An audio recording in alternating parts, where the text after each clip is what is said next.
brought to you by the Every Dollar app. Start budgeting for free today.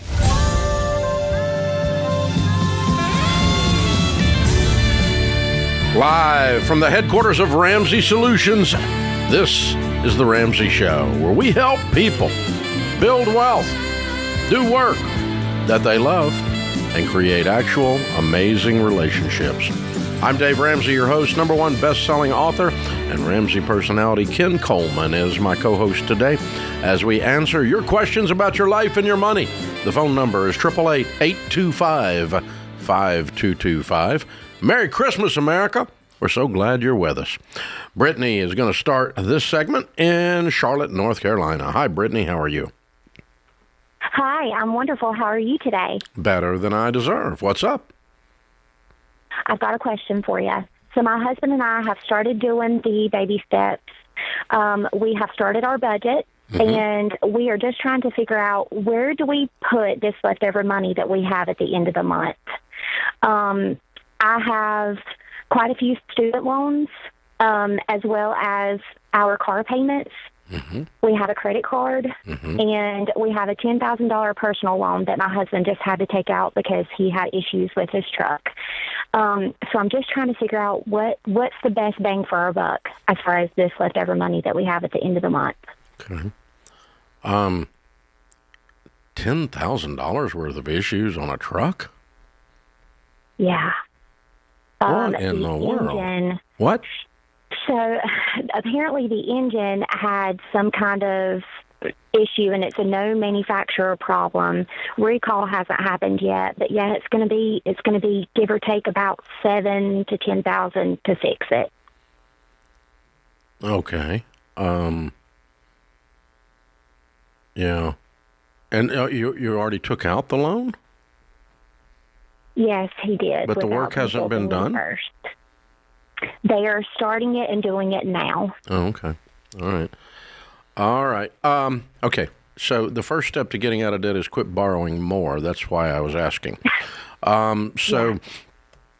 The baby steps are your order of attack. That's what they're for. So we start with number one. Do you know what number one is? I have to have $1,000 emergency fund. A starter beginner emergency fund. Do you have $1,000?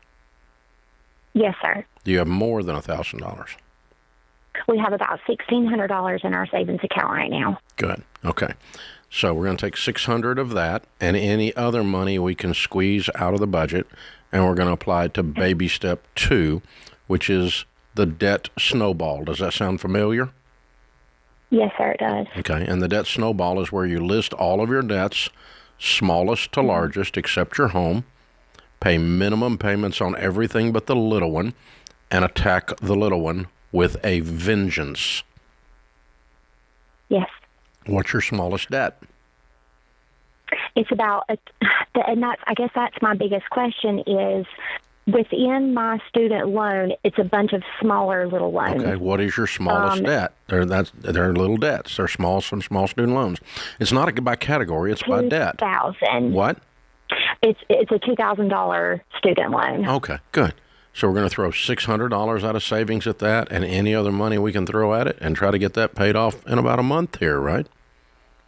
Yes. Okay. What's your household income? We make about $215,000 a year. Okay. Him and I both combined. Excellent. And what's your next to smallest debt? It's another $3,000 student loan. Good. I want both of those gone by the end of January. Okay. Including the $600 we're pulling out of savings. You see how we're doing this? Okay. Boom, just like that. Yes. And every dollar we can squeeze out of this wonderful income that you have, we're going to attack. Now, if you do not need but $7,000, then take $3,000 of that borrowed money and put it back on that loan. Okay. And you have a $7,000 loan for your debt snowball instead of a $10,000. Right. Okay. And it sounds like everything, the truck's already down there and this deal's already done. I might have challenged even how to fix the truck, but it sounds like we're already cows out of the barn on that one. So, yeah.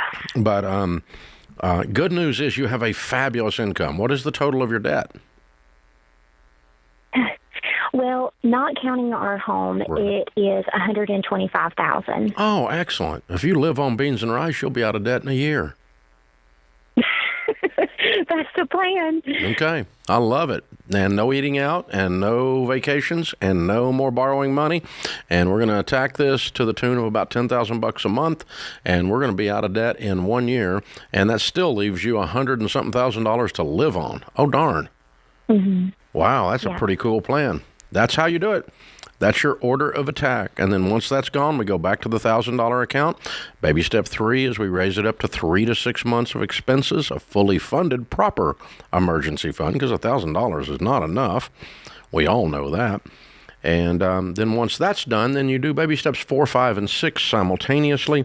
4 is you start putting 15% of your income away in retirement. 5 is you start funding your kids' college. 6 is we throw everything else we can get our hands on at the house and get the house paid off. Usually takes about 5 or 6 years to knock it out. And then once you finish that up, you're at baby step 7, which there's nothing left to do then but become very wealthy and outrageously generous. And it just works, Ken. Yeah, because it's momentum, and I think it's so great to hear new callers, new people coming in, listening to what Dave just laid out. The secret to the baby steps that Dave figured out a long time ago is the sheer momentum, the emotional momentum of knocking out those debts and seeing that there is a path out of this. Because for a lot of people, $120,000 of debt, just the sound of that is bone-crushing. And so to understand that we can do this one step at a time, it's really, really huge. And I got to say, back to that truck issue, something like that happens. I think people automatically, Dave, they default to, I've got to go into debt because this is my car. And they don't sit there and go, what are all of my options right now that don't require taking out debt? Yeah. They just immediately default to, well, it's my car. And that's a bit of a trap. It is. And well, here's the thing. Most Americans, that's a good point, solve their problems with a debt payment. They get a new debt to solve a problem. That's right. I want to go to college. I don't have any money. So I'm a student loan. I don't have a car. I like that car. Now I have a car payment. Right. And I want to go on vacation, and I don't have any money. So now I have a vacation loan. Oh, wait a minute. Christmas this year's in December. It caught me off guard. Oh, that's going to be some credit card debt. Anything that's a surprise, and everything seems to be a surprise, we solve our problems with a new debt payment. And you're going to be in debt the rest of your life, and that's what the banks have taught you to do. And it's a mindset that, Ken, you're exactly right, it has to be broken, where you say, I don't borrow money anymore, so now what am I going to do? Yeah. Yeah. You remember You the just old take phrase? it off the table. It's not even on the table. Grandma used to say, where there's a will, there's a way. Yeah. And I believe if you will yourself to not use debt as an option, you can get pretty innovative. In fact, that's where innovation comes from, a lack of resources. That's the very nature of innovation. They figure out a way to solve a problem. You know, people that have a lack of resources get more creative, always. Yep. Always. I have gotten very creative many times over the years once I drew a line in the sand and said, I don't borrow money. So that's part of her story going forward now. That's the plan. This is The Ramsey Show.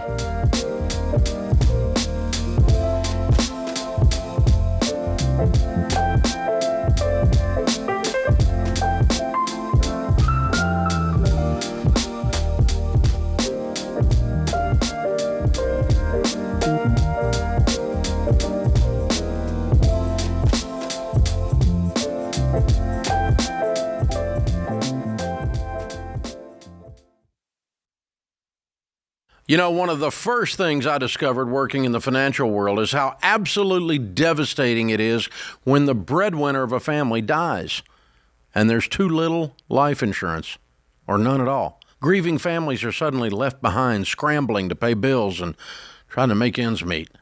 I also discovered that there are a lot of rip-offs in the life insurance world, like that whole life crap posing as an investment opportunity. What you need is level term life insurance, usually 10 to 12 times your income, which is the smartest, most affordable way to protect your family. The key is finding an independent broker who represents a ton of companies and works for you, not for the insurance company. This is exactly what my friend Jeff Zander and his team at Zander Insurance are all about. They shop the term life companies to find you the best options, and they've been around for over 95 years.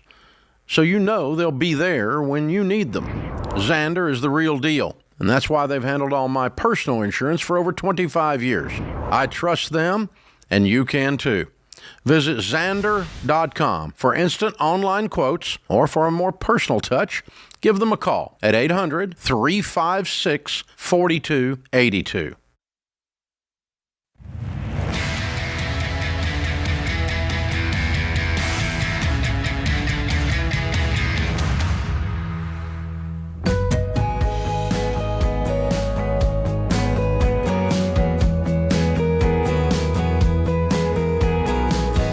Ken Coleman, Ramsey personality, #1 best-selling author of the book Paycheck to Purpose.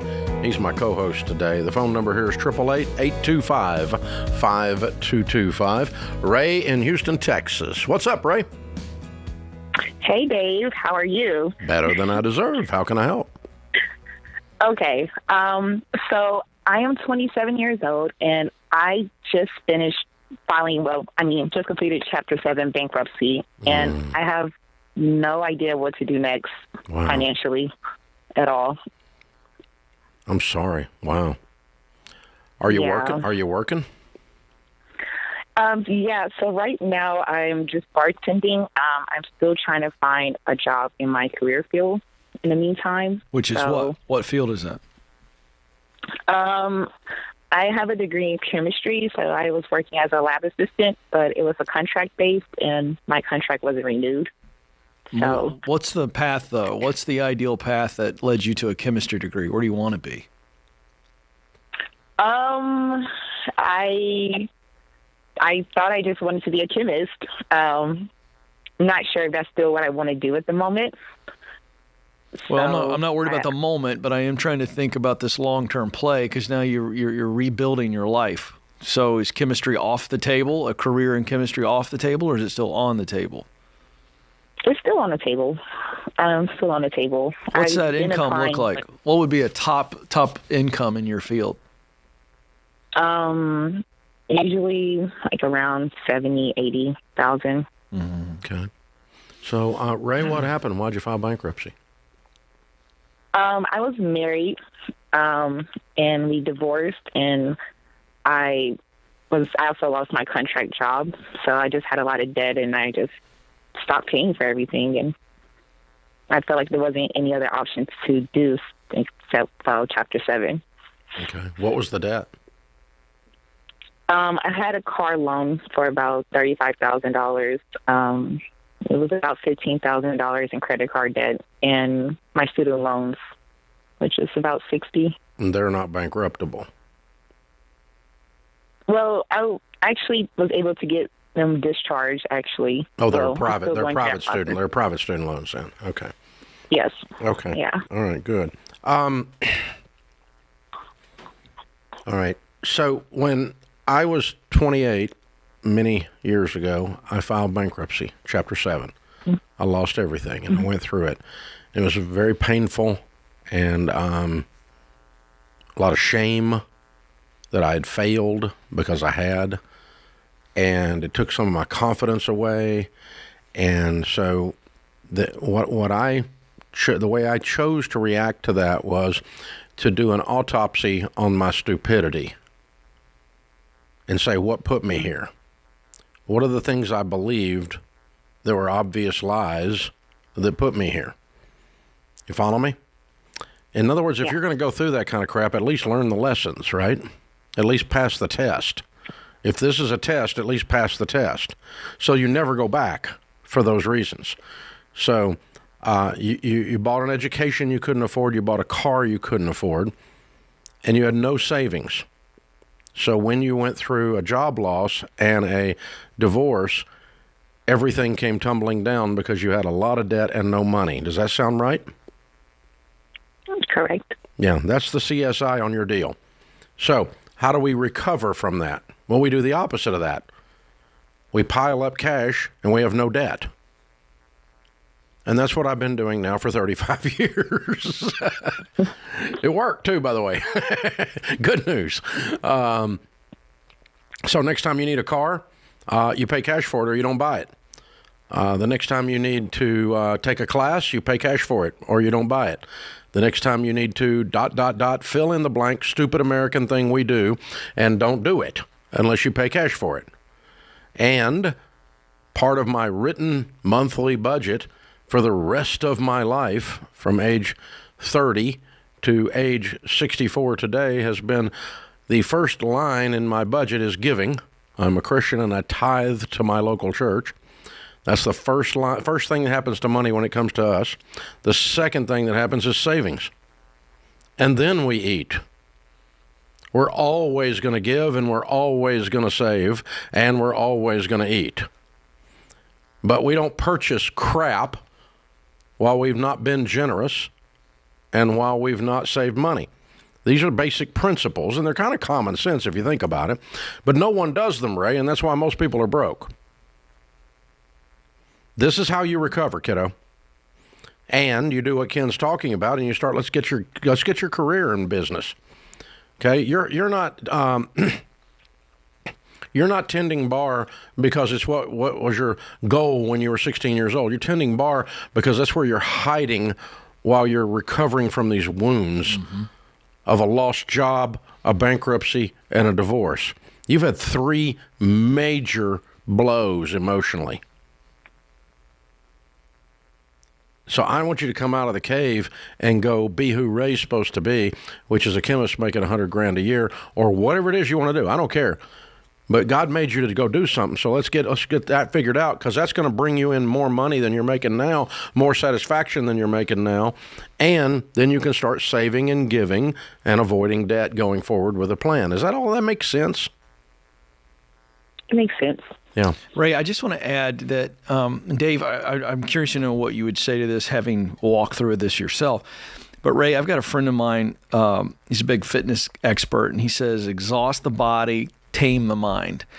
And I think there's a bit of a truth there for you in this situation, in the form of not necessarily working out, but I think you need to be working as much as you can. I'd like to see you make the transition into your field, because that's your greatest potential for income. But whether you're working at a bar or you're working 3 or 4 jobs right now, I think you need a mental win. And I think you do it 2 ways.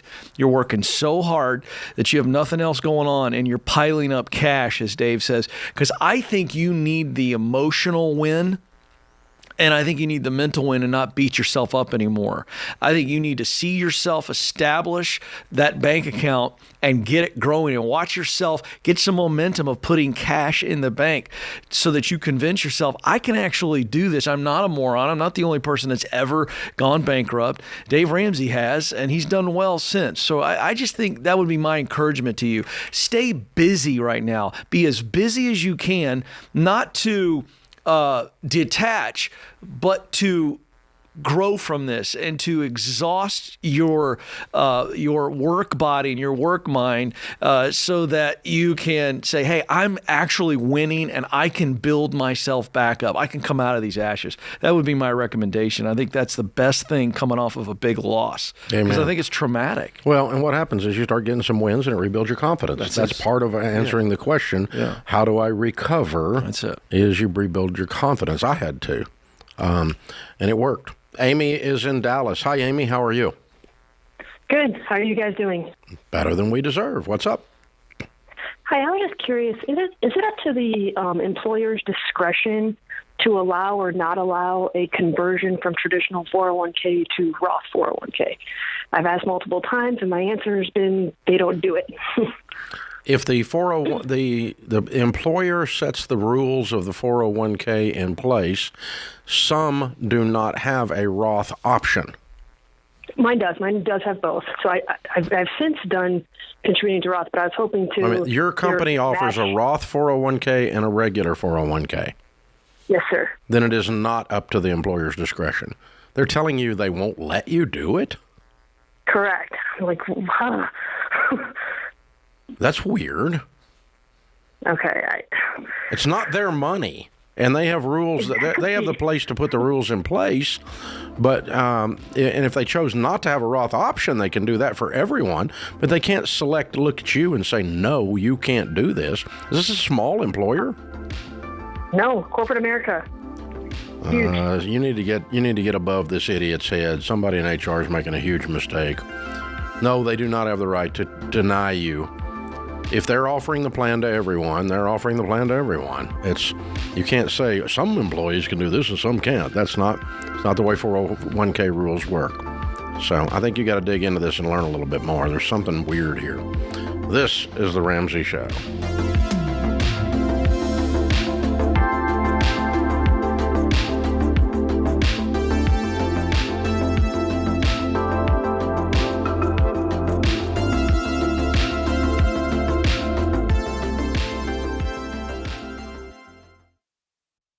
Mortgage rates have dropped, so if you're thinking about buying a home in the next year, contact your local Churchill mortgage team right now. If you wait, more people will be in the market competing for the same homes and potentially driving up prices. Churchill will help you do the math to be sure your budget is correct, making your home a blessing and helping you build lasting wealth. Learn more at churchillmortgage.com. churchillmortgage.com.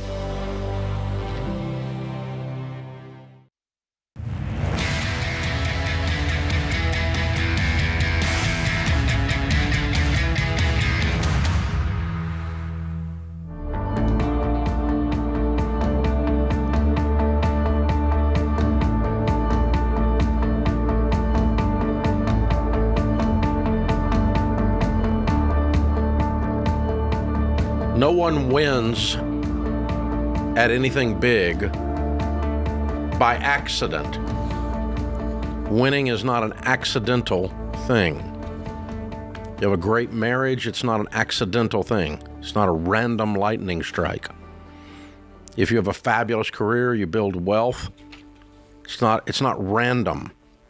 You do a series of intentional acts. When you're handling money, the very basics of handling money is to handle it instead of wondering where it went. And that's telling it what to do. That's why we developed the world's best budgeting app called Every Dollar. Every Dollar will help you give every dollar a name and make every dollar behave and do what it's supposed to do.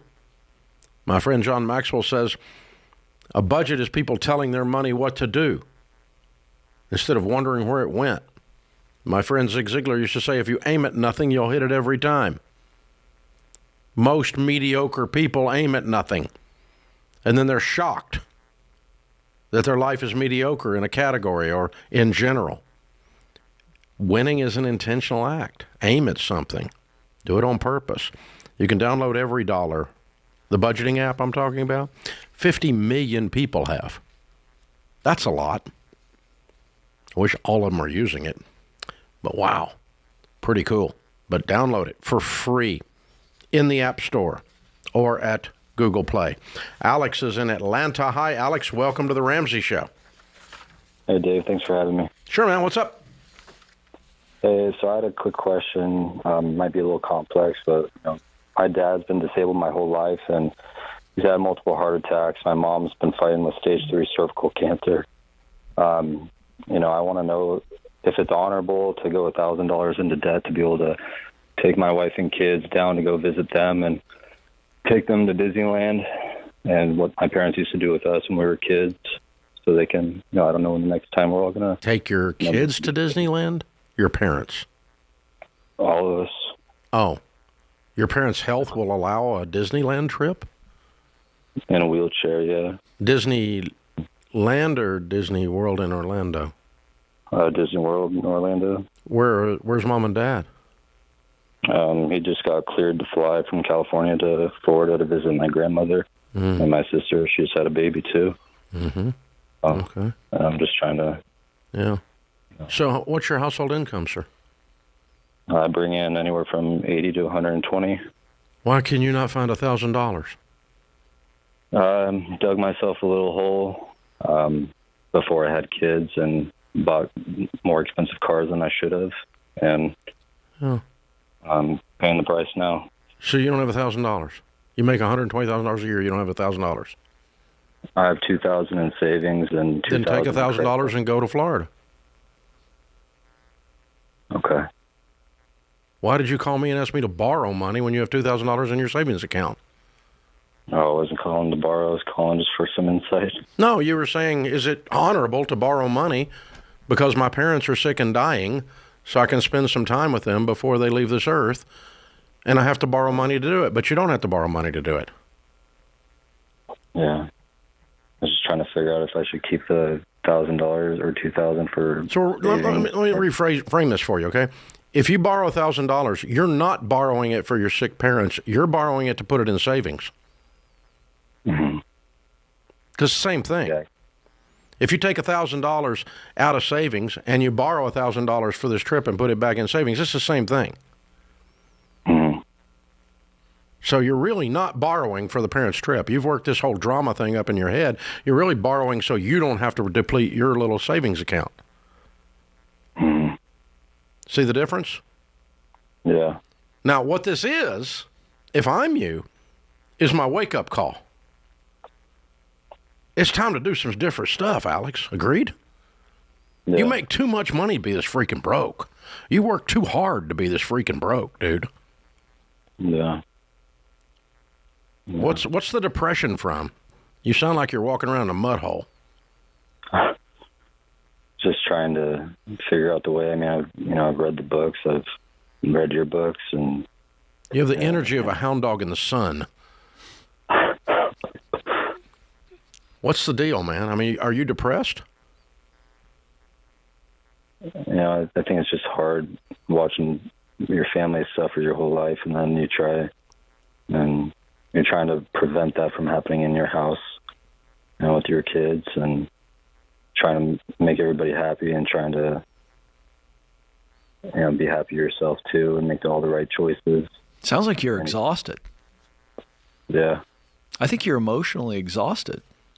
So here's the thing. You make $120,000 a year. The plan you've been working is not working. Can we agree with that? Oh, yeah. You work too hard. You make too much money to be as broke as you are. So take $1,000 out of the account is the answer to your question, and go visit your mom and dad. Take them everybody to Disneyland. That's fine. But when you get home, man, it's time to sell some cars. It's time to cut up the credit cards. It's time to put everybody on a budget. And I don't care if the 14-year-old's happy. By definition, 14-year-olds are not happy anyway. And so I don't really care. That's true. That's the deal. So I don't know if you got a 14-year-old. I just made that up. But you said you're taking kids to Disney. Maybe it's the 8-year-old that's not happy. Well, the definition of happy when you're 8 is you have shelter and food and dry clothing that fits. That's it. After that, everything else is a spoiled freaking American. So, it's okay to have some nice things, but it's not okay to have some nice things when you can't afford them, and you can't afford them. You guys have got to change your ways, man. This is your wake-up call. When you make $120,000 a year and you have to call some guy on the radio that you've never even met to ask permission in your mind or to ask insight in your mind to use $1,000 of your $2,000 savings account, that's signaling. That's flares going off. Time for a change.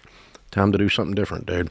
Yeah, he's going to have to get comfortable disappointing some people. Or really, to be honest with you, he's got to be okay with what he perceives as disappointment when in all reality, it's just not there. That's what I hear. I hear a guy that's just overextended and he's just lost all reason because he's trying to emotionally feel good about himself, make sure everybody else feels good about him. And he gets to this point where he calls and says, is it okay to take $1,000 out on a credit card just to pay for this trip? Because I feel like I got to make my mom and dad happy because they made me happy. I heard that throughout the entire description, and I feel bad for him. I really do. But it's not even an issue. It really isn't. So that's not It's the issue. all in his head. So guys, one of the things you have to do in this regard, is all of us, Dave included, me included, rationalize our purchase. And one of the rationalization methodologies that we use is that we are doing this for someone else. And when you unpack it, most of the time that's just not true. Yep. Example, okay? Little family has a brand new little baby. We spend $26,000 redoing the nursery. Promise you, little baby has no freaking idea. You did not do this for the baby. It does not change the baby's environment. It does not change their developmental skills. It does not increase their intelligence. All absolute hogwash. You did this for yourself. You did this so your friends could walk in and go, oh, it's so cute. And they're not talking about the baby. They're talking about the nursery. And so babies don't give a crap. All they want is a dry diaper and some food. That's all and a good hug. That's what a baby needs. That's it, man. It's simple. They don't need $26,000 worth of nursery equipment. Now, if you have $26,000 extra laying around and you want to spruce up your home, do something nice, do it. I can promise you Sharon Ramsey's doing that right now for Christmas for no apparent reason, but that she has the money. And that's okay. But that's different than I'm broke and I did this for my child. No, you didn't. Your child is 3 months old. They don't have a freaking clue. Hello, Christmas present purchasers. Who are you really buying for? Think about it. I don't mind you being, I'm not the Grinch, but quit using the little children as my rationalization. This is the Ramsey Show.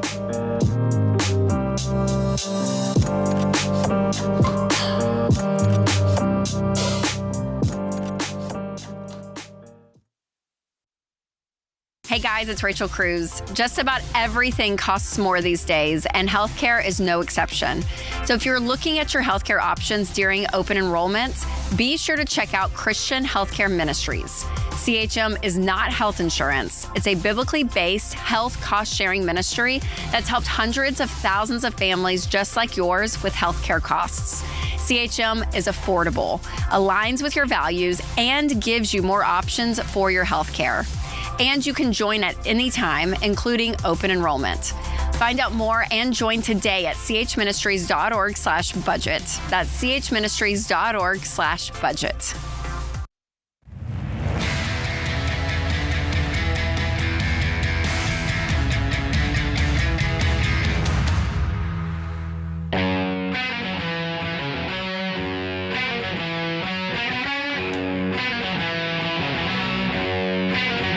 Ken Coleman, Ramsey Personality, is my co-host today.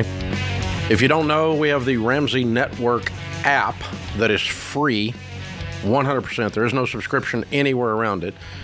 All you got to do is download it and start using it, and it carries the third segment of the show every day on video and audio that is not available on podcast or YouTube. And you can search by call subject. Say, I want to talk about high yield savings accounts, and you pull up 4 or 5 times we've talked about it on the air without having to listen to 26 hours of podcasting to get there. So if you're looking for a specific thing, you can do that, and you can communicate with us by email, which is exactly what Adam did. Today's Ramsey Network app question is, of course, from Adam. He says, could you please explain how to know if I can be self-insured? I'm 47, married with 2 daughters in their teens, and I have $250,000 in investments. I believe my current life insurance policy, which I bought from a relative, is overpriced, but I'm afraid to change brokers. At what point can I pull the plug on having insurance? Okay. Well, we're talking about life insurance, and so the way you answer the question and back into it is, if you die, can your wife survive? If you die this year, okay, can your wife survive on the investments in the situation that she's in?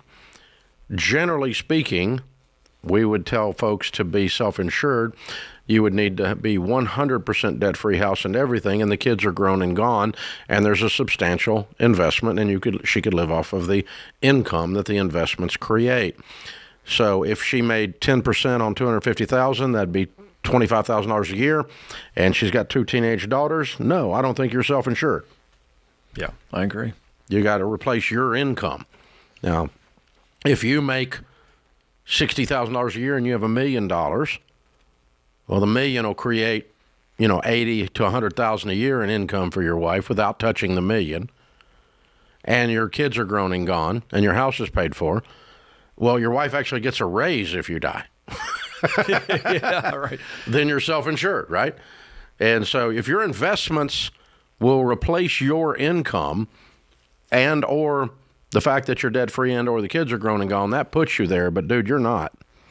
I would not tell you to do this. Now, if you're getting ripped off on insurance, it's time to have some courage and talk to Zander Insurance and get the proper amount of term insurance in place. It's not that expensive, even at 47. If you're not overweight and you don't smoke, term life insurance is just cheap. And Zander Insurance can shop among a bunch of different companies to get you the right deal. Get that in place, and I wouldn't even contact the relative. I would just contact the insurance company and cancel it. Yeah, your relative may not even be in the business anymore. If they are, they might not even notice the cancellation come through. Yeah. And if they do, when they call up, just go, I just want I went a different direction. You're not required to get into a long explanation with someone that sold you something that you believe is overpriced, except goodbye. Yeah, I agree. This isn't scary. I know it seems scary, but this is, again, the kind of the law of the unknown, the thing we don't know anything about. We want to leave it alone because it seems scary or time-consuming. And calling Zander, you're going to find out how seamless this process is to get properly insured. There's nothing to be scared about for switching. Yeah. Well, he said, I'm afraid to change brokers. He's afraid of the conflict with a relative. That's what it amounts to. Oh, okay. So I didn't read that. I'm reading that anyway. Yeah, That's what I get. So, well, you know what? Same deal there. What are you afraid of? Yeah. I mean, if you want to pay extra money just because you don't want to deal with disappointing a family member, that's just not the way I want to live. I'd rather save money. Yeah. Well, and there's, why would someone that loves me overcharge me? There's the other side of this. Yeah, it's like, point. Who is it I'm disappointing here? The person who's supposed to be having my best interest at heart and yet overcharged me. So, sorry, I'm disappointing you. Right. Who cares? Right. Yeah. Yeah. So, get your term insurance in place, the proper amount. You're not self-insured yet. I don't think your wife wants to live on $25,000 a year. I could be wrong, but I don't think she does. Derek is in St. Louis. Hi, Derek. How are you? Hi, Dave. Been a big fan for a long time. Thanks. I'm great. Thank you. The reason I'm calling today is my wife would like to quit her job and stay home with the kids. About 10 years ago, we built a house on the family farm, which I now run. We've got a little over $2,000 a month mortgage. And I'm just afraid if she quits, we're barely going to be able to pay all the bills. We have 3 children. The 2 older ones are both in Catholic school. Mm-hmm. Because we didn't want them in the public schools here locally. Mm-hmm. Okay, so what is your income? What do you make a year on running the farm? I also work full-time off the farm. Oh, good. What's your income if she quits?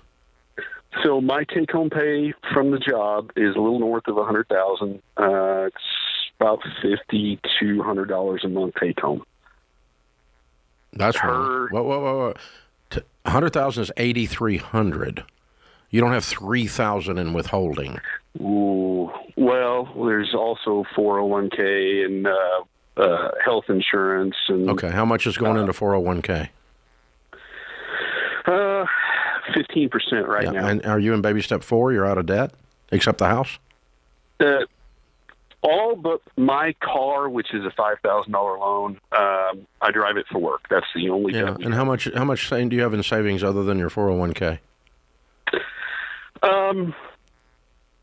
I'd have to check. I didn't look today. So we have $3,000 or $4,000 in savings. The farm account, we make some money on it. If we have trouble, we pay your car off today, Derek. I could. Yes. No, you could. You need to now. Okay. Well, now you're out of debt on the car. And the answer to your question is $2,000 a month on $8,300, and you've got farm income. What is the net profit on the farm that you pay taxes on annually? Well, it varies year to year. I know it's a farm. Yeah. The commodity prices went to half price this year from last. I haven't got everything back from the crops, but honey, how long you been doing this? All my life. Okay, so what do you make a year on a stinking farm? It's not rocket science. You're making $30,000, $300,000. This year, it's probably going to be closer to 10 to 15. Okay, in some years you Ordinarily, it make would 20, be, so you're not making much money on the farm. Okay, I got it. well, 40 to 50. Well, except 20. some years. Okay, all right, so somewhere in at least by. Okay, now, all right, so you got $150,000, $140,000 household income.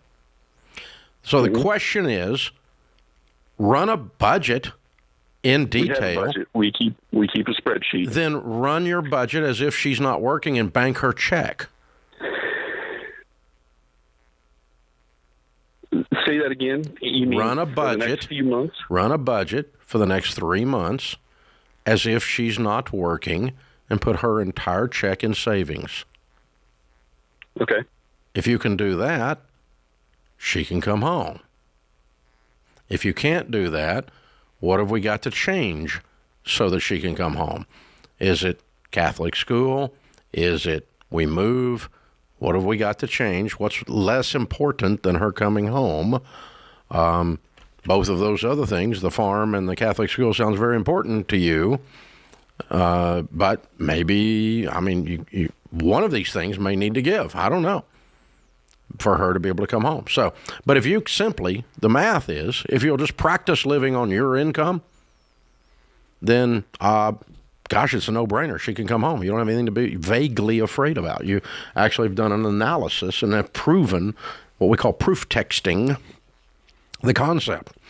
But if you can't bank her check and make it, then you start asking yourself, what have we got to change for us to be able to bank her check and make it? And we got to work that through. It's just powerful, the deduction that you just gave folks. I mean, you got to take the emotion out of this stuff. I'm afraid. What are you afraid of? Is there something to be afraid of? Or is it just a fake monster under the bed? You got to look under the bed. And that's the idea here. And I think there's so much power in what you know and what you don't know. And then you put the things on the scale and go, that's not as important as her being home. Or that is more important than her being home. So she's not coming home, if that's how that works. I mean, it's just math. This is The Ramsey Show.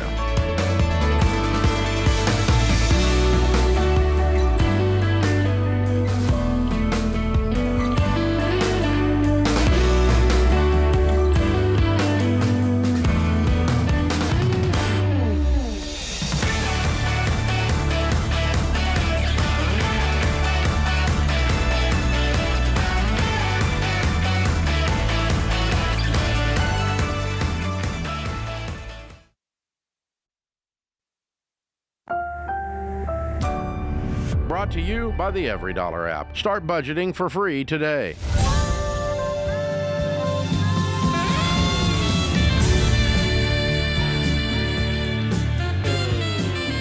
Live from the headquarters of Ramsey Solutions, it's The Ramsey Show, where we help people build wealth, do work that they love, and create actual amazing relationships. Ken Coleman, Ramsey personality, #1 best-selling author of the book Paycheck to Purpose. He's my co-host today.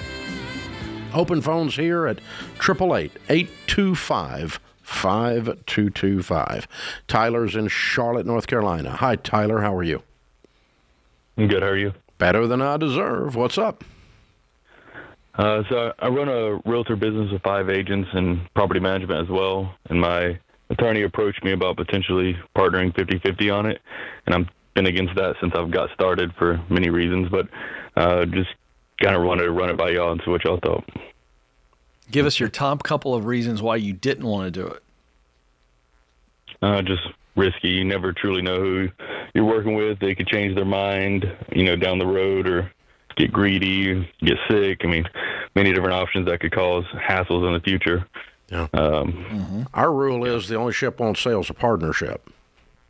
Yeah. So I find, with the exception of medical practices and law practices, we coach tens of thousands of small businesses through EntreLeadership, and we find almost no partnerships of this type survive 10 years. They don't make it 10 years. Because of a lot of different things that you just described. Sometimes it's not negative things even. Sometimes it's a positive thing. But why would your attorney want to buy 50% of your business? He's been doing law for 10 years now, and he's just kind of looking to growing out of the realm, I guess. Kind of the same way I am, just kind of wanting to pick things up and do something a little different than we've been doing. I'm sorry, same thing. You're wanting to do something different? Well, I've just, every couple of years I kind of get bored is the best way I can say it, and I look to start something else, and I've done that the last couple of years and has been a great decision. So I thought this time I'd just kind of try to grow my main business instead of trying to branch out into other things. Yeah, staying in your lane's a good thing. Yeah, okay. Yeah, but how would it change? How would it change? Have you guys talked about the details of what it would look like if he came in?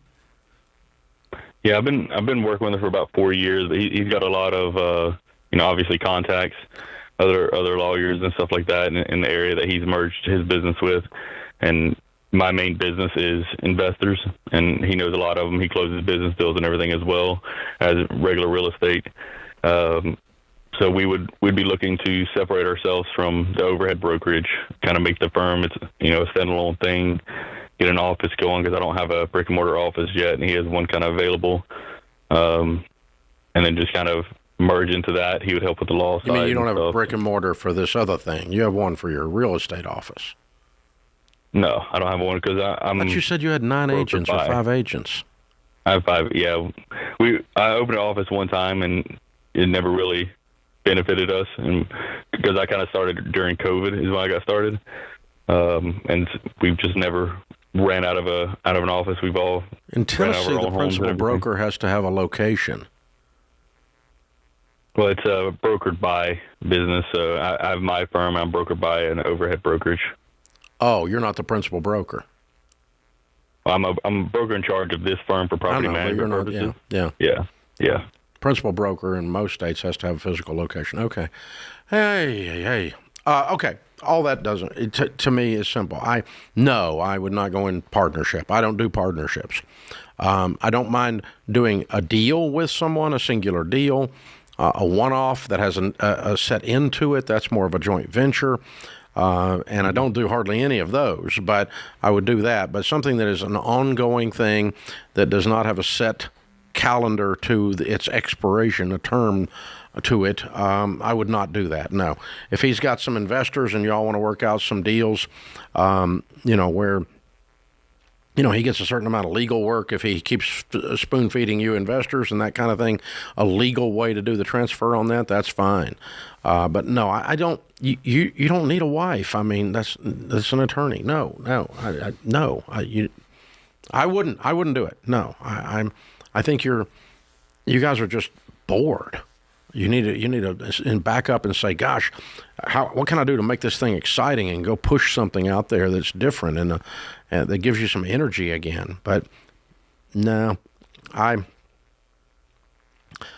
it's a compliment that he came to you and said, it'd be fun to do business with you. I think I like the way you do stuff, but that compliment does not substitute for good sense. You just nailed it. I cannot tell you how many times I've taken calls on the Ken Coleman Show like this where someone feels like they are less than if they don't take some opportunity that in their heart they don't want to take. But because it's an opportunity, what happens is the brain feels great. There's an endorphin release from being wanted, right? Or from being approached on this. And so you feel like, common sense says I'd be an idiot to walk away from this. And in all reality, you got to trust your gut. You got to trust your principles and your values. And you led, Tyler, with principles and values. And I think you got to listen to those things. Those are bedrock things that keep us grounded and keep us from making big mistakes. And I think, Dave, you nailed it. I think there's something weird, right, about the psyche when somebody wants you to be a part of them or they come to you with an attractive offer. I want you in this deal. Yeah. And one of the things that has happened to me over the years running Ramsey is people come in with ideas. Sure. Hey, I want to share this idea with you and see if you want to work on this idea. And, I don't. I just don't. One guy was, he's like, well, this is the best idea since sliced bread. You need to sign an NDA so I can tell you about it.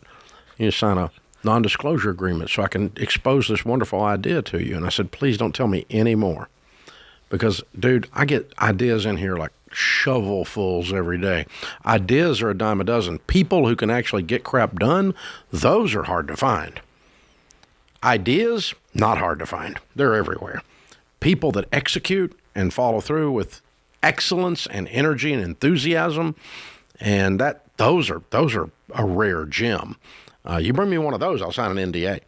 But I don't need, because please don't tell me your idea, because we might have already had the idea and then you'll think I stole it from you, because they're that easy. The ideas are just everywhere. When you're entrepreneurial, I'm somewhat ADD, I guess. It's undiagnosed. When I was a child, they called it hyperactive. But, yeah, Dave talks too much on all my report cards. Now I make a living doing it, but there you go. Mm-hmm. So much to my grade school teacher's chagrin. But so ideas are everywhere. I mean, squirrel, there's another idea. Boom, they're everywhere. So, but people that can do them or not, and that's the same. It's the same category here of the affirmation of, oh, I brought you an idea. Oh, thank you. I'm worthy of your idea. Thank you. But then I quickly figured out, no, I don't need to do that. No, that's a nightmare. So true. It's because of the law. I tell people to eat beans and rice and beans. Yeah. Would you believe that to date we've had over 1,000 people propose that I co-author a book with them, of course, of beans and rice and beans recipes. Yeah, it's a great idea. Because they didn't understand it was a metaphor. Yeah. It doesn't literally mean everyone should actually eat. I thought you were going to tell me people pitched you on having your own rice brand or beans. Oh, that too. I'm sure that's that too, yeah. Uncle Ben's got the market. He's got the market. This is the Ramsey Show.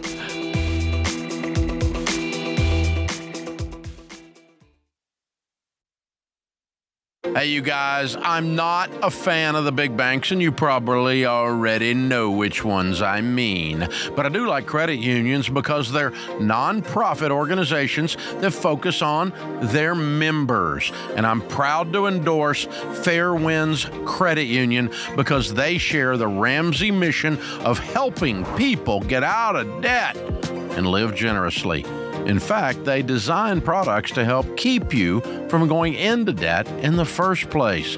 Fair Winds has been in business for over 75 years, and they serve hundreds of thousands of members worldwide. You can feel secure because your deposits are federally insured by the NCUA up to $250,000. It's easy to join, and Fair Winds partners with more than 5,000 credit union locations around the country, so you can bank in person wherever you live. But if you prefer the online experience, you can log on to Fairwinds and do anything you could do at a physical location. So go to fairwinds.org/Ramsey to learn more. And while you're there, look at the combined checking and savings account bundle they created just for Ramsey fans to help you take control of your finances. That's Fairwinds, FAIRWINDS.org/Ramsey.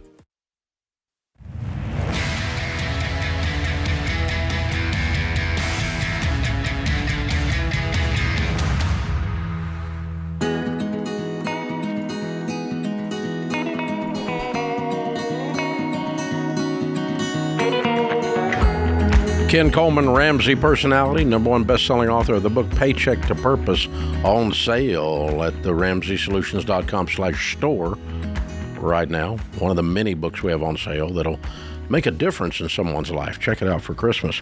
Hey, I love talking to you guys about money. I also love talking about business and small business as well, like we were just our last caller there.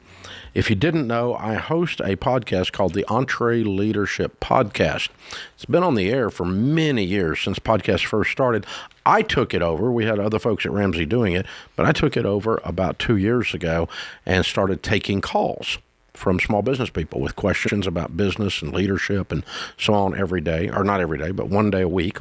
And if you have a small business or leadership question, reach out to us. Leave us a voicemail at 844-944-1070. We'll set you up to be a caller, 844-944-1070, or you can go to entreleadership.com/ask.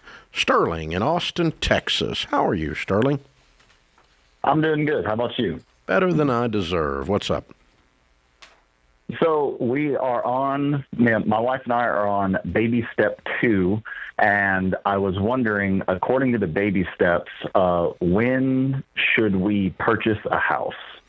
We call it 3B. After baby step 3 is in place, you're debt-free, and you have an emergency fund of 3 to 6 months of expenses, then start saving for your down payment in 3B. In other words, between 3 and 4, if you want to not start retirement savings for a short period of time and use that time to build up your down payment, that's when we would tell you to do it. Okay, that makes sense. We are sadly about to have to go back into step 1 because of car repairs.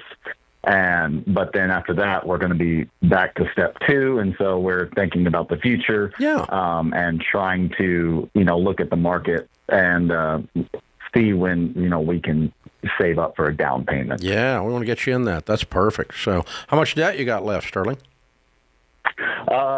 It's still a lot. Right now, I want to say it totals to $109,000 with all the student loans, all my student loans, and then we both have 2 car loans, and then we have 1 personal loan. Yeah. What's your household income?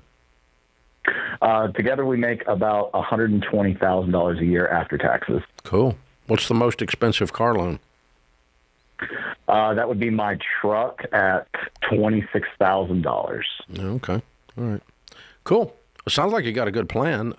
If you want to speed up the house, you jet the truck. I've been considering it. I've really been considering it. Right now, it's been giving me a lot of problems. I have a friend who says the one thing that's worse than either parts or payments is having parts and payments when it comes to a vehicle. Good saying. And yes, you can thank Robert Looney for that one. He's told me parts and payments are unfortunately is one of the worst things you can have. And right now my truck has been giving me both problems, and I've been really debating about getting rid of it. Yeah, if you could get 26, and you probably can, you probably get close to that for it, depending on what it is. It gets you out of a fourth of your debt and speeds the purchase of the home, which goes up in value, and the truck goes down in value. I'm not against having a nice truck. I'm just always trying to figure out a way to get to my goal faster. Yes, sir. I was doing some the kind of estimation on every dollar, and it looks like after all the bills and other things that my wife and I are about to cut out because we're deciding we really don't need, we have about $3,500 left over. Yeah, it's about a 3-year plan. And so we're going to start really cutting things out and try to get that close to $5,000 left over every month. That'd be great. At least $4,000, and then really start paying things to make it a 2.5 to 3 year plan. Yeah, and the truck payment is how much? The truck payment is $712.07. Yeah, it's like a 3.9% interest rate. Put yourself in a hoopty and run the numbers with that extra 700 on there, and that's what you'll see what I'm talking about. Then that's cool. Hey man, you're doing great. I'm proud of you. Can't wait to hear you do your debt-free scream. Good job. Rick's in Columbia, South Carolina. Hi, Rick. Welcome to the Ramsey Show. Thank you, Dave. What's up? Well, I'm 47, and I'd like to retire at 55, and I'm not sure where to go yet. I thought I was pretty fiscally responsible, and then I started to listen to you in 2022 and realized I wasn't as smart as I thought I was. So I'm going to ask for help. Oh, my goodness. Okay, cool. So how much debt have you got today? The only debt I have is I've got a company truck where I got a 3-year loan, and it's $1,500 a month, but I get reimbursed $1,100 to $1,700 depending on how many miles I drive from my company. You get that whether you have a car payment or not? Correct. So, yeah, I need to get that truck paid off, and then they still give me the same amount. But the truck has to be, it can't be more than 3 years old. So I have to you have to systematically keep money moving that direction so you can upgrade the truck periodically. Yeah, correct. But no more payments. Yes. The program is independent of debt. It does not require debt. Yeah. You just used it to justify debt.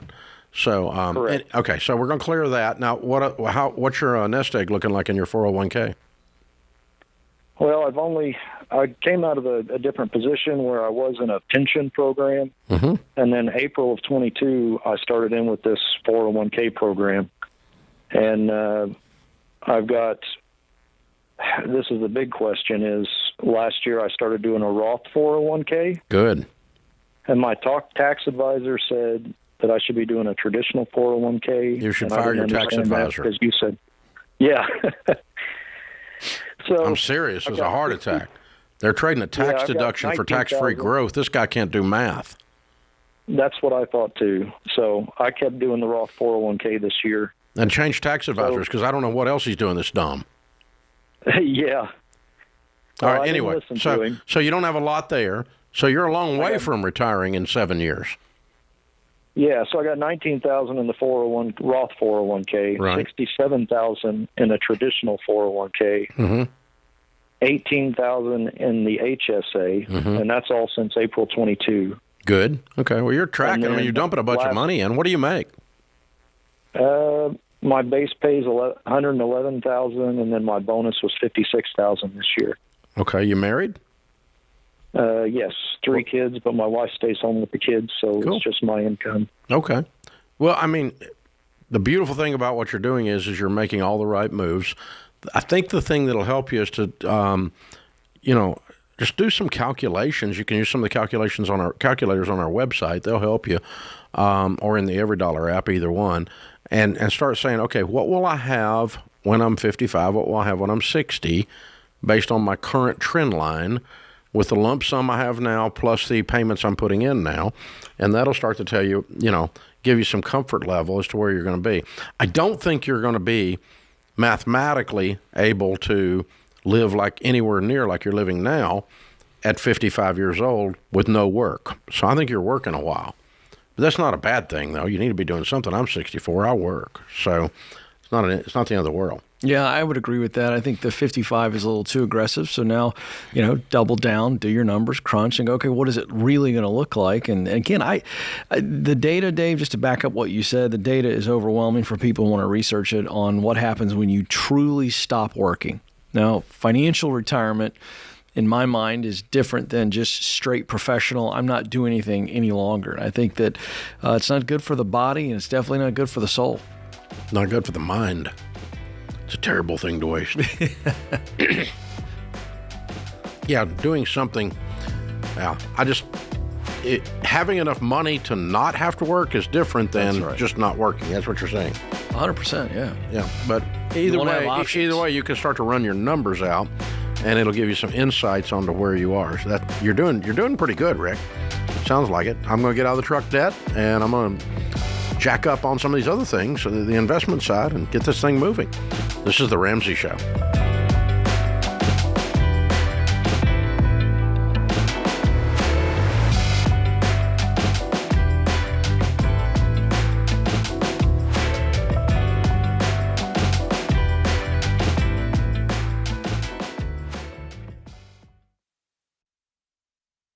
Remember the good old days of the internet before it was a privacy nightmare filled with spammers, scammers, hackers, and fraudsters?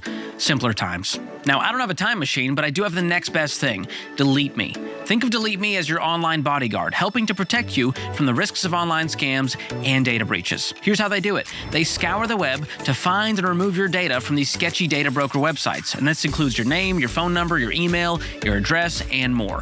And Delete Me will send you a detailed report of what they did and how much time they've saved you. And they've saved me 66 hours so far, which is more time I can spend trying to nail the wordle of the day on the first try. Delete Me has been around for over a decade, and they now have over 100 million data removals, which explains why they have a mountain of rave reviews and an A+ rating from the Better Business Bureau. It's been great for my family, and I love getting fewer targeted ads, fewer spam texts, and fewer creepy robocalls.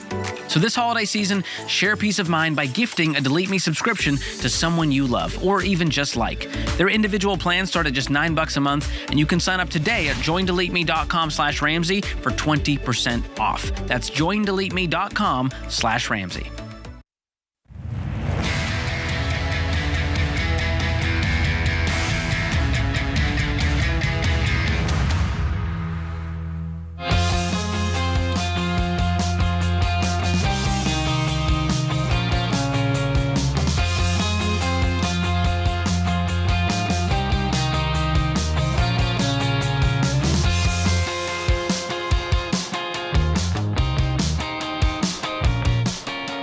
Ken Coleman, Ramsey Personality, is my co-host today. Today's Ramsey Show question of the day is sponsored by Why Refi.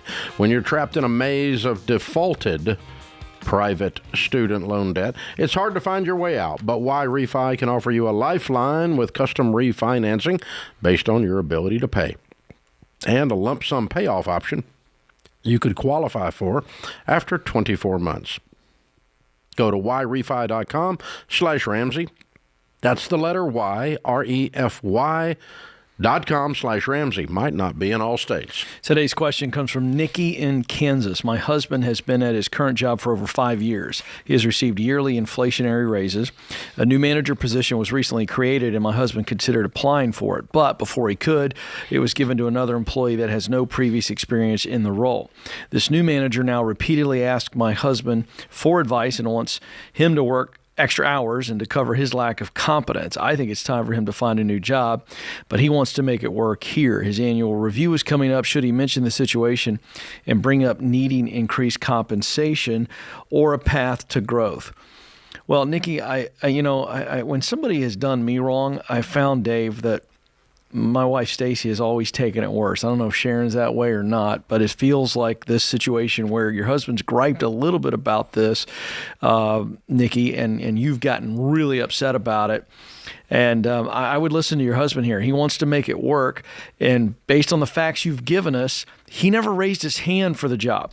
And because he didn't raise his hand, whoever hired this other employee is not on the line for that because they can't read minds. So in this situation, I always tell people to never ask directly for a raise.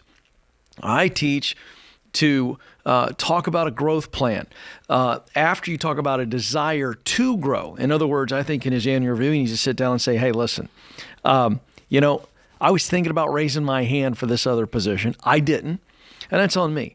But what it did show me is that I want more. I want to lead. I want to step up. I want to climb here at Company XYZ. So to that end, in my review, whether you got it for me today, but in the future, in the near future, I'd like to meet with you and discuss a growth plan. What tools can I add to my tool belt? In other words, skills and experience. And then what are some shortcomings? What are some areas that may be blind spots for me that I need to be aware of so that I do better and make myself a better employee? And then can we lay that plan out, and how do we measure it so that you and I are operating off the same sheet of paper, same sheet of music? And if we measure that, will that lead to opportunity for more responsibility, which should come with more compensation? That's the spirit, the posture that you should have so that you do not put your leader on the defensive, because many times they are not the sole decision maker in you getting a promotion and a raise. And so the reason I prescribe it that way, Dave, is it allows them to have some ownership in it. They don't feel put on the spot. They don't feel backed into a corner. And then we have an adult, mature, professional conversation about a path forward. The other thing I want you to ask yourself is, who is ambitious here, you or your husband? Because A, he didn't raise his hand for this position. B, his wife wrote us an email. Mm-hmm. Not him. Two indicators he ain't real fired up. And so, or not as fired up as you are. That's correct. That's very obvious. So I don't want you to want something for him more than he wants it for himself, because that's going to come through when he sits down in his review. He needs to be confident, competent. How can I add value to this organization? What do I need to do to make myself more valuable so that I can grow here? Grow, meaning grow in responsibility and in value that I'm adding, and hopefully in compensation someday. And that requires a body language, a little swagger. Yeah, you got to show some hunger. I think what they want to see here is, I want to get better. I want to do more, be more, and that's attractive. Yeah, I think that's a discussion. Maybe your husband doesn't want any of that. Maybe you want it. I think it's very possible. So you need to talk that through before you send him into the lion's cage. Open phones at 888-825-5225. Matthew is in Houston, Texas. Hi, Matthew. How are you? Hey, guys. Thanks for taking my call. Sure. What's up? Hey, so I have a budgeting question. I'm trying to figure out what I should do for an extra $20,000 in income I'm going to receive 3 to 4 times this year from overtime work. Send it to Dave's Bahama Fund, P.O. Box. No, I'm kidding. Okay. All right. So you're going to make it. You're going to make an extra 80 grand. Yeah. Sweet. Very nice. Pretty nice. Where are you on the baby steps, bro? I'm not sure what baby step exactly, but okay. So this whole thing's new to you. Okay, that's cool. That's fine. Okay, we teach a process to use all extra money to achieve wealth as fast as possible, and we apply it in an order, a forced ranking of importance. Okay. And that system is called the baby steps, one baby step at a time, and you'll become wealthy. So I'll walk you through them right quick. You ready? Okay. First thing you need to do is save $1,000. I bet you've already done that. Yes. How much money do you have in savings? Just savings, I have about $50K. Okay, good for you. And how much debt do you have not counting your home? None. Good. Okay, baby step 1 is save $1,000. Baby step 2 is to become debt-free, everything but the house. Ding, ding, check those 2 boxes. 3 is to have an emergency fund of 3 to 6 months of expenses. If we call that $50,000, that emergency fund, you're there. 3. Baby step 4 is start putting 15% of your income towards retirement, not more, not less, in 401ks and Roth IRAs. Are you doing that? Yeah, I'm maxing them out. It's more like 25% at the moment. Okay. Baby step 5 is kids' college. Do you have kids? No, I'm single. Oh, that's easy. We can skip that one. Baby step 6 is pay off your house early. How much do you owe on your home?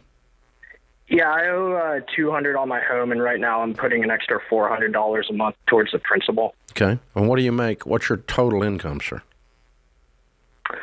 Well, depending with this OT, should be close to about $200 this year. Okay. And you're single and you have no debt payments. If I woke up in your shoes, what would I do following those steps I just gave you that I've taught 10 million people? I would tell you to reduce your 401k to 15%, not maxed out. And I want you to take everything you can squeeze out of your monthly budget, including this bonuses that are coming in, and throw it at the mortgage. Let's pay this house off in 2 years. Okay. Yeah, that's kind of what I've been leaning towards, too. I don't like having it hang over my head, but I was also wondering if I should consider a side brokerage account or... after the house is paid off. Okay, so after the house. Yeah, here's why. Yeah. Okay, this is I don't want it hanging over my head. There's actual data. Okay, we did the largest study of millionaires in North America ever done. 10,167 of them. 2 primary things caused them to have the first $1 to $10 million of net worth: investing steadily into their 401k and paying their home off. Paying the home off is a big part of it, by the way. So a paid-for house. How old are you? I'm 26. And the house is worth what? Probably about $260. Okay. So when the house gets paid off, by the time it's paid off, somewhere around 33 years old, you're going to have a net worth of over $1 million at the track you're on right now. So way to go, dude. You're killing it. Proud of you. Hang on, I'm going to send you a copy of the book, Baby Steps Millionaires. It's my latest #1 bestseller, and it'll show you exactly the stuff I'm talking about, why, when, and where, and it'll help you dial this in. You are a stud. Keep it up, man. This is The Ramsey Show.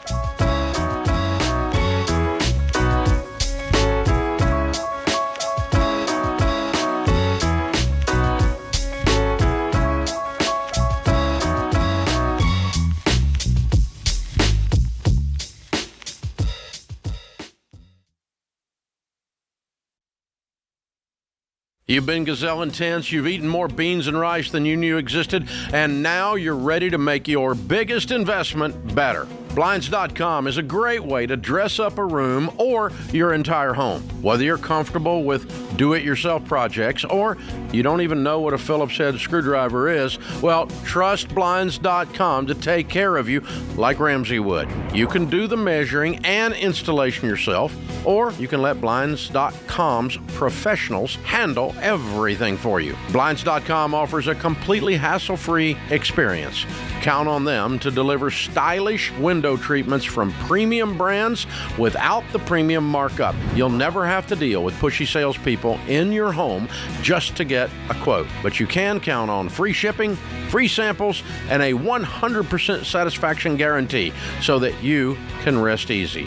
That's why we've recommended Blinds.com for over 10 years. Get 45% off site-wide for a limited time at Blinds.com. That's Blinds.com. Rules and restrictions may apply.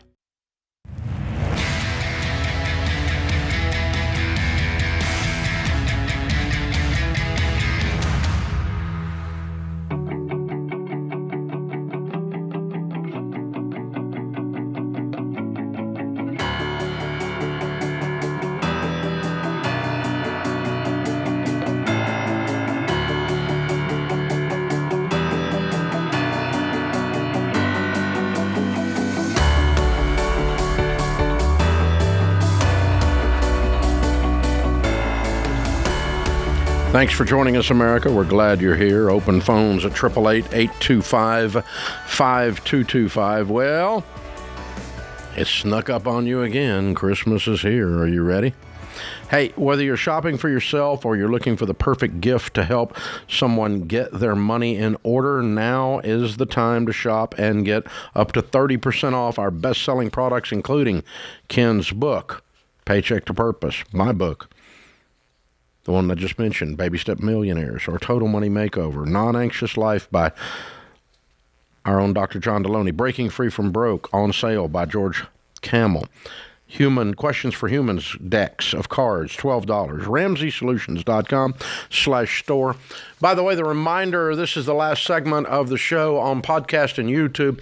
You can pick up the final segment of the show, the final episode, or the final portion of the episode, rather, at the Ramsey Network app. It's completely free. You can download it right now at Apple or at Google Play, and you can always hear everything we're doing at Ramsey Network on there, video and audio.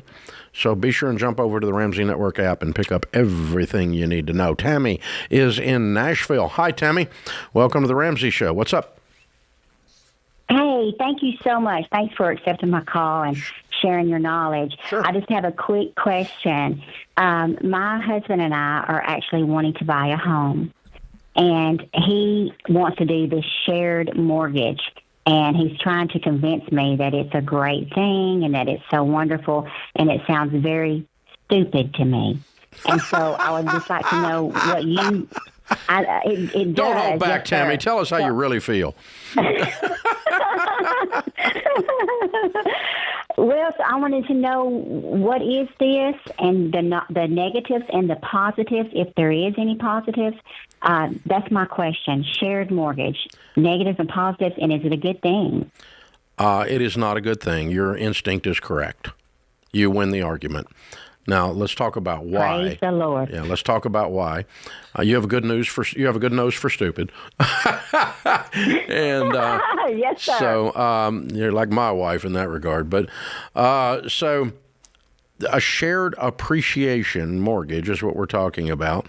And what this is the mortgage company, in return for a lower interest rate and in return usually for lesser down payment, you give up a portion of the increase in value. And so you buy a $300,000 house and it goes up to $500,000. The sum of that $200,000 increase goes back to the mortgage company when you refinance or when you sell. So you do not get all of the growth in value. The downside is two things. One is it can trap you and make it very difficult to refinance if you were able to, and get rid of them, okay? Get rid of that loss of growth. and it can also make it difficult to sell. And of course, the third thing is you gave up some of your growth, and it's not, the trade-off's not worth it, is what it amounts to.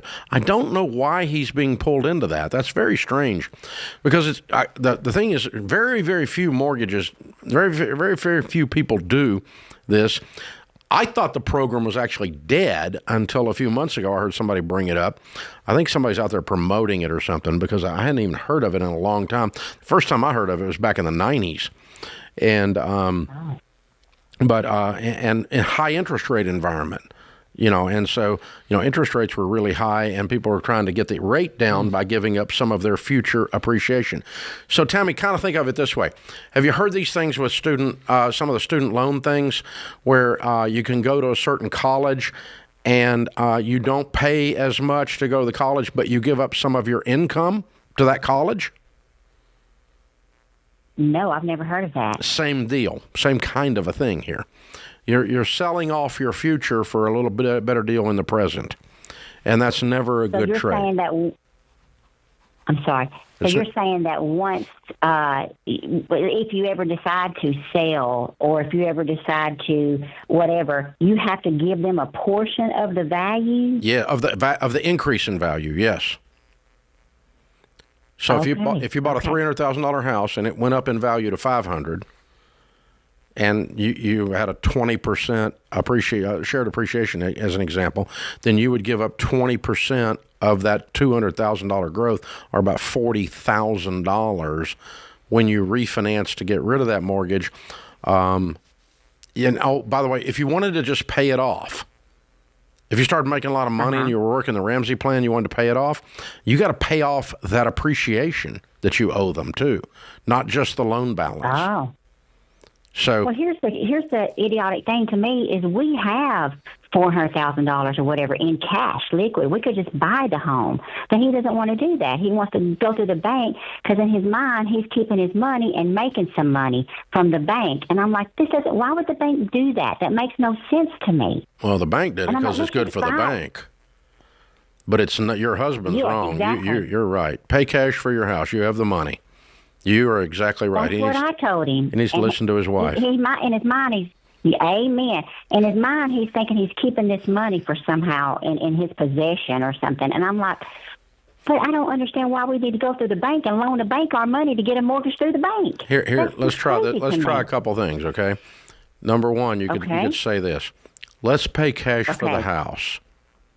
If 2 years from now, after we pay cash for it, you want to talk about getting a mortgage, we'll talk about it.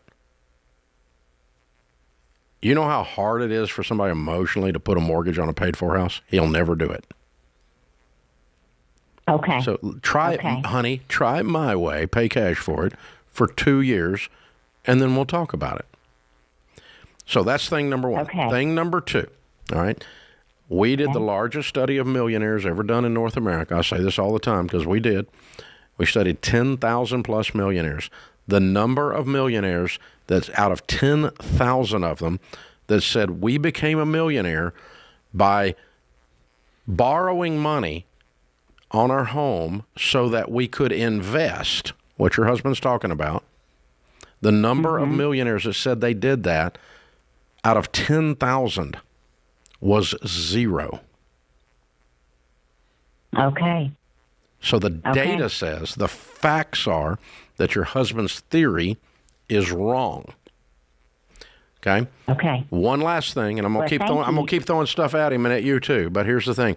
So good. When I went broke, I did whatever I wanted to do because I'm really smart with math, and I did some stupid butt stuff like he's trying to do. And I found in the Bible, Proverbs 31 says, "Who can find a virtuous wife? For her worth is far above rubies. The heart of her husband safely trusts her, and he will have no lack of gain." Now, that doesn't mean he can't argue with you about this. He should, and challenge your theory. He should. I do with Sharon, with my wife. But I trust my wife to have common sense and input. Ken trusts Stacy to have common sense and input. Hang on, I'm going to give you a copy of the book, Baby Steps Millionaires, for you and your husband to look at. I think it'll help your husband with this. He's trying to do a good thing a bad way. It's a bad move. You smelled it out. Congratulations. I'm going to say what I think a lot of Americans are thinking right now, that Tammy would be a great co-host one time with you.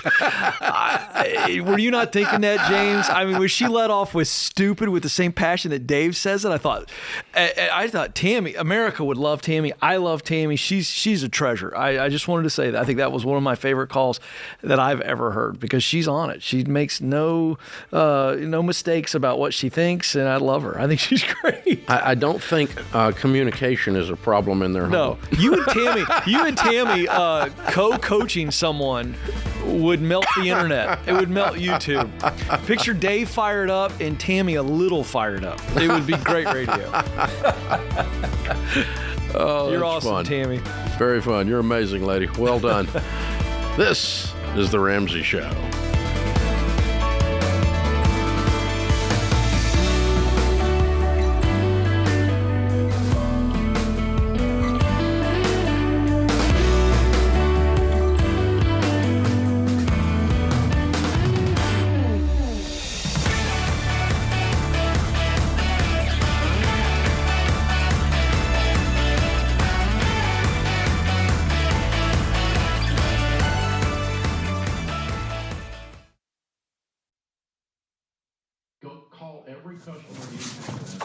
Hey, what are you still doing here?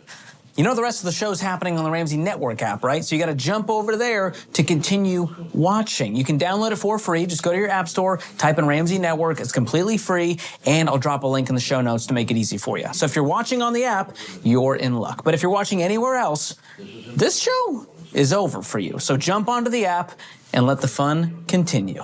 All right. Go on now. Don't make it weird. Okay, I got nowhere to go, so you need to go. Okay, bye-bye now. All right, it's getting weird over there, guys. What do we do?